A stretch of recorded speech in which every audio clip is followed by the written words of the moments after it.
Seattle was just named in grant funding from the government to expand housing here less than 2 weeks ago. Hundreds of thousands of dollars for that. So who knows what's going to happen with that now? We're watching to see what the trickle-down effect of this is. We're talking about at least $3 trillion here. This was all just announced in a memo from the White House Office of Management and Budget last night. That memo states that financial assistance should be dedicated to advancing a stronger and safer America. What we know so far is tonight at 5, all federal assistance in the form of grants and loans coming down from D.C. will be paused. Now, this is money that has already been allocated by Congress.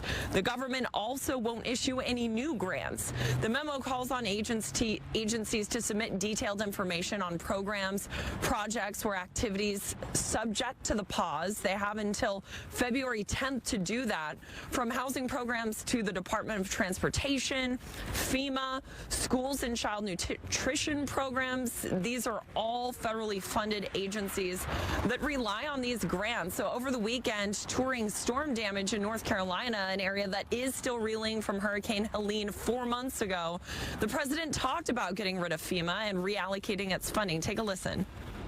I think we're going to recommend that FEMA go away, and we pay directly. We pay a percentage to the state. But the state should fix this.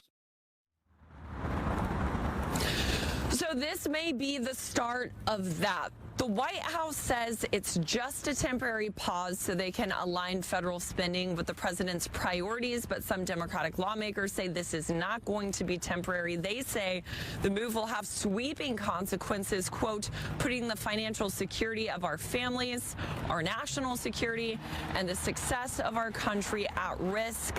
That's from a letter co-authored by Senator Patty Murray of Washington that goes on to say the order is unprecedented and questioned even the legality of the move. So we have reached out to Seattle Housing Authority as well as several other organizations this morning to try to figure out how this is expected to affect them. We'll let you know what we find out. I've taken over 350 executive actions. We've signed 300, and who ever heard of that one?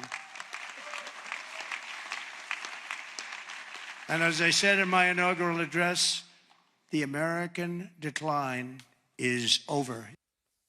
Well, you might remember, Errol, that this is something that happened under the first Trump administration as well, in order to ban transgender members in the military. The executive order signed Monday doesn't explicitly ban transgender military members right away, but kind of paves the way and asks for a new policy to be developed. But again, this is something that we saw during the first Trump administration. Some of the other military-related executive orders, the president wants to reinstate service members who were removed for refusing to get the COVID vaccine under the Biden administration. He wants to reinstate those members with back pay, as he said after he took the oath of office last week.